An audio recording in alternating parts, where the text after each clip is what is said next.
Gratidão, Senhor, por mais esse momento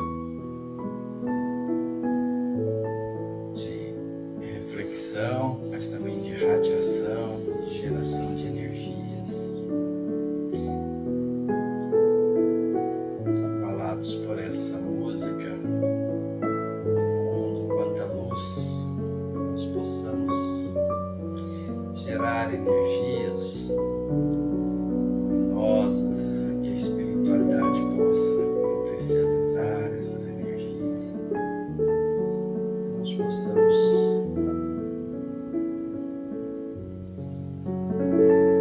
direcionar com a nossa vontade,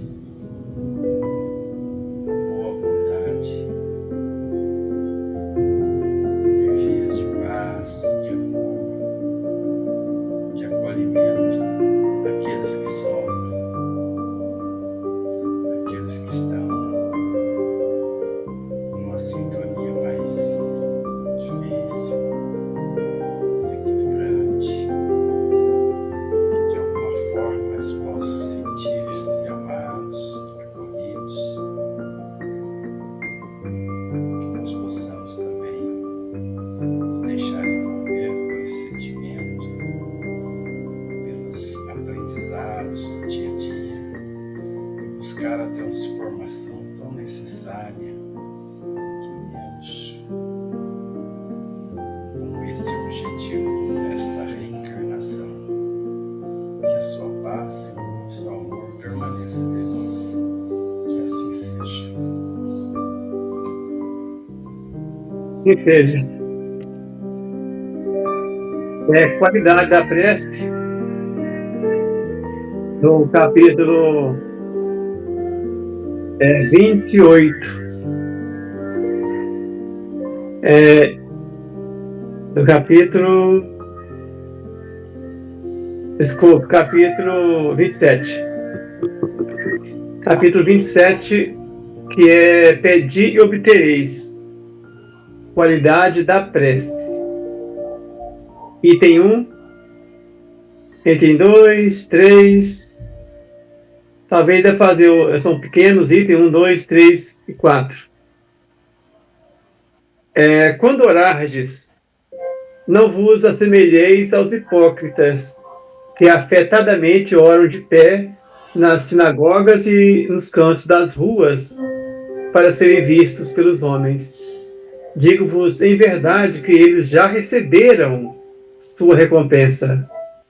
Quando quiserdes orar, entrai para o vosso quarto e, fechada a porta, orai a vosso Pai em secreto. E vosso Pai, que vê o que se passa em secreto, vos dará recompensa. Não cuideis de pedir muito nas vossas preces, como fazem os pagãos, os quais imaginam que pela multiplicidade das palavras é que sereis entendidos. Não vos torneis semelhantes a eles, porque vosso Pai sabe do que é que tendes necessidade antes de lhos peçais. Mateus, capítulo 6, versículos de 5 a 8. Item 2. Quando vos apresentardes para orar, se tiverdes qualquer coisa contra vós, contra alguém, perdoai-lhe a fim de que vosso Pai que está nos céus também vos perdoe os vossos pecados. Se não perdoardes, vosso Pai que está nos céus também não vos perdoará os pecados. Marcos, capítulo 11, versículos 25 e 26. Item 3. Também disse essa parábola a alguns que punham sua confiança em si mesmos como sendo justos e desprezavam os outros.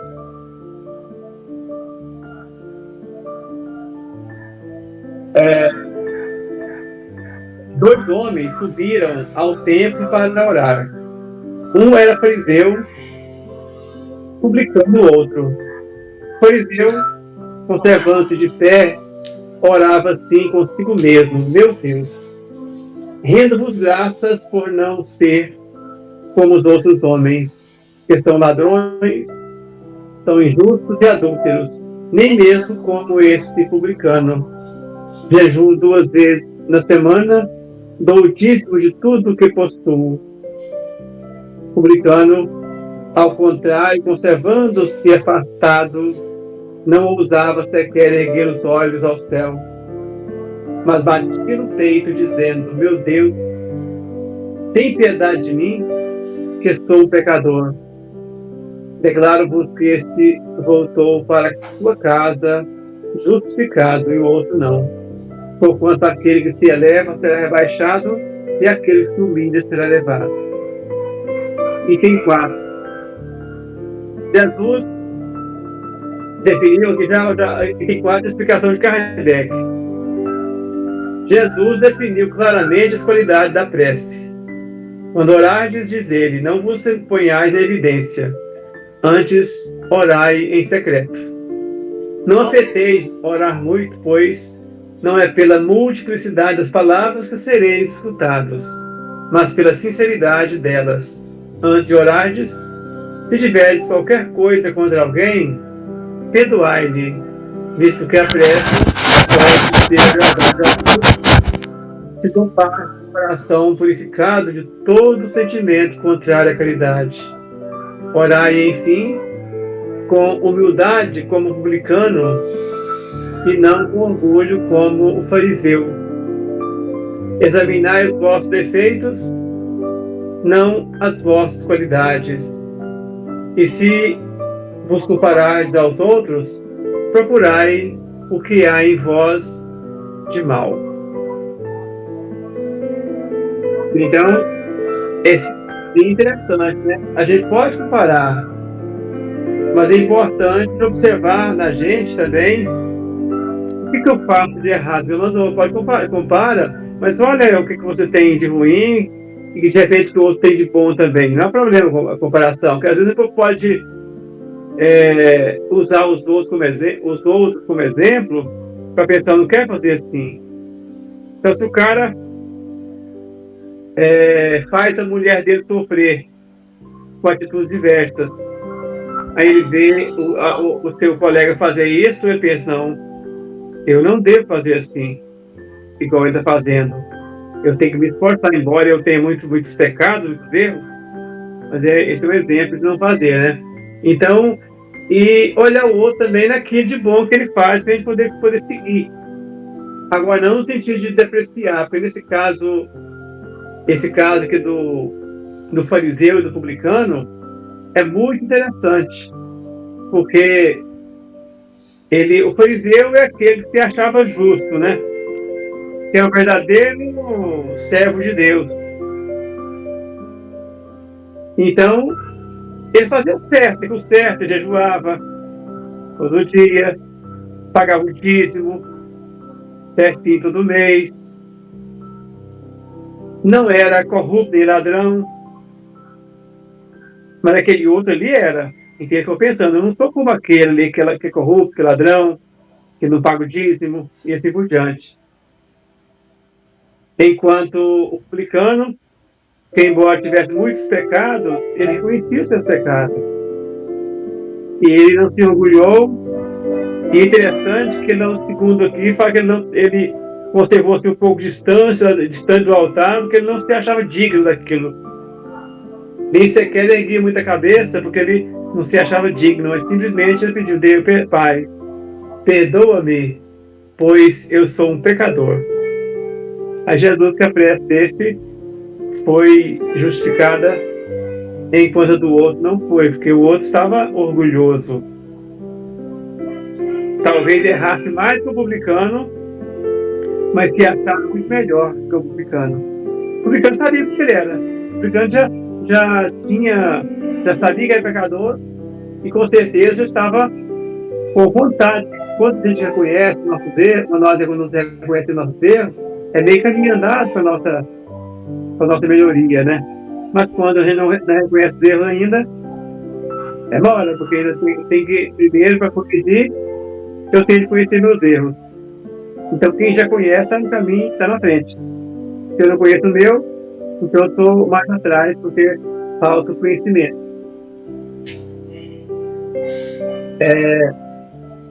E ele fala aqui também no começo, fala que quando orar, não vos semelheis aos hipócritas, que apressadamente oram em pé nas sinagogas, nos cantos das ruas, para serem vistos.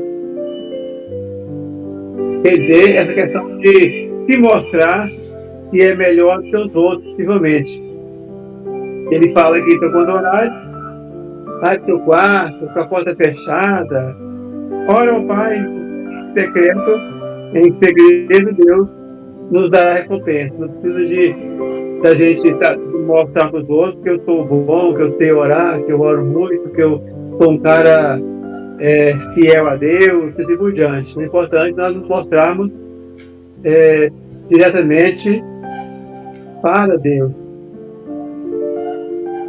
Então, nos mostra e finaliza que aquele que se eleva será rebaixado, o que se rebaixa, né, que se humilha, será elevado, aqui no item 3.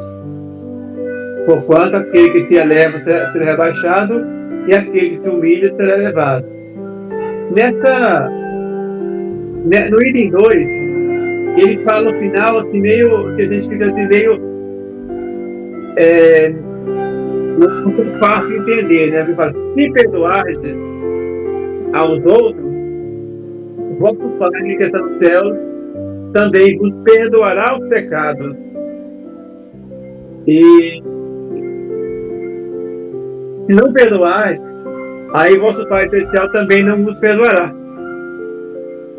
A gente fala assim, então, por que Deus perdoa de um e não perdoa de outro? Como é que fica isso? Né? Mas na realidade, o perdão de Deus nada mais é do que as oportunidades que nos dá.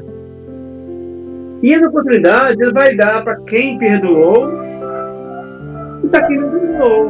Deus vai dar a oportunidade de uma coisa. Ele não vai fazer uma diferença de quem perdoou e quem não perdoou. A diferença nós mesmos que vamos. Porque quando nós perdoamos, nós nos libertamos, né? Se nós nos libertamos, é como se nós ficássemos perdoados. Mas é Deus que, na verdade, está perdoando aquele que perdoou e está negando perdão para aquele que não perdoou.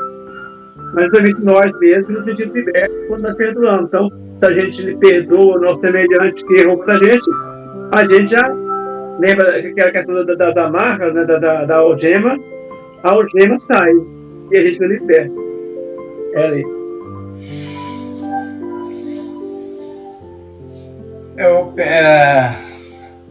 Eu sempre fico pensando na questão da nossa visão de Deus, né? Cada vez mais a gente vai tendo a ideia de Deus como essa força que está dentro de cada um de nós. Às vezes a gente, no próprio texto, né, dá essa ideia de individualização assim, de Deus, como se Ele tivesse monitorando, né, tudo. É fácil, faz isso, você recebe isso, não faz, você não recebe. E eu sempre penso assim, né, que Deus criou leis. Essas leis são universais. Deus está em toda parte. Deus está dentro de nós. Sois deuses. Deus interior. Quando nós pecamos, né, que é o equívoco, quando erramos o alvo, como diz a origem da palavra, tanto o benefício do acerto quanto a consequência do erro é uma criação nossa. Daí nós carregamos alguma culpa, por exemplo, alguma situação que nos leva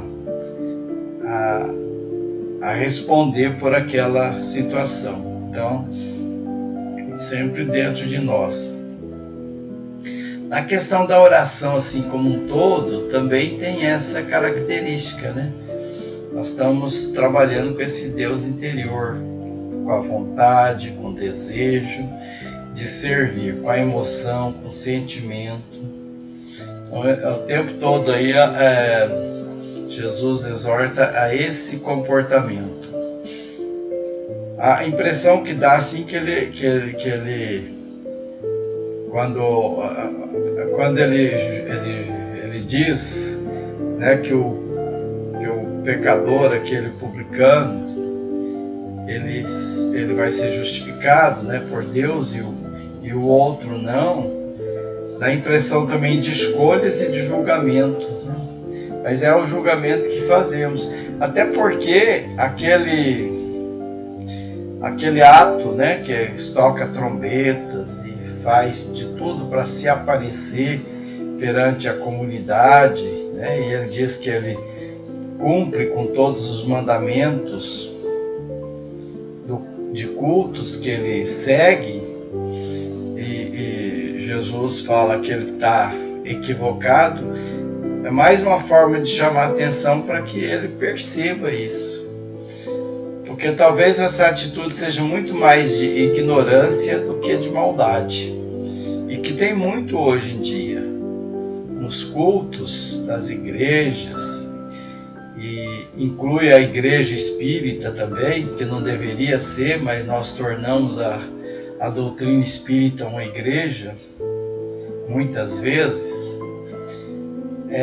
Há muito desse equívoco, né, de culto exterior, onde faz tudo envolve culto, né?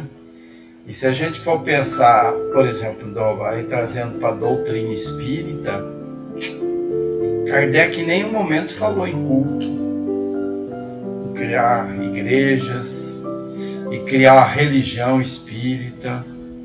Nem mesmo Cristo, né, falou em criar uma religião cristã, uma igreja cristã. Ele fala sempre do trabalho interior. Jesus fala sempre desse trabalho interior.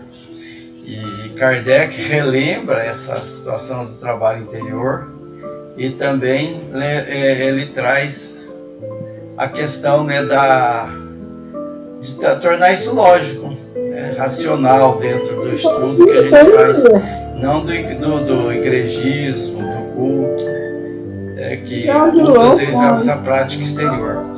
Boa noite, Francisca, seja bem-vinda. Boa noite, Adilontes, tudo bem? Francisca. Boa noite, Maurício, que tá ruim aqui, o celular tá travando.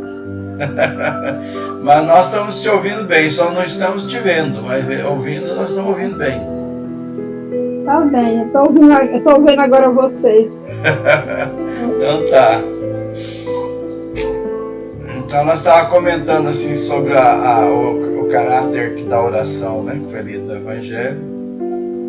E eu penso que a oração é uma situação que é permanente, se a gente pudesse, né, ou tivesse essa condição, o tempo todo está em oração, né, cada momento, né, a gente está em oração. A própria vivência fosse uma forma de oração, ou de gratidão, ou de pedido para o próximo, ou para nós mesmos, de fortalecimento da fé, de percepção do que nós somos e temos, de visão de vida, né? O caminhar seria uma oração.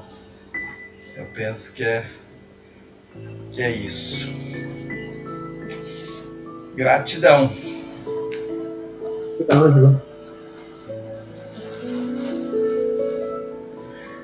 Ninguém mais vai comentar? Vamos então para a radiação, né?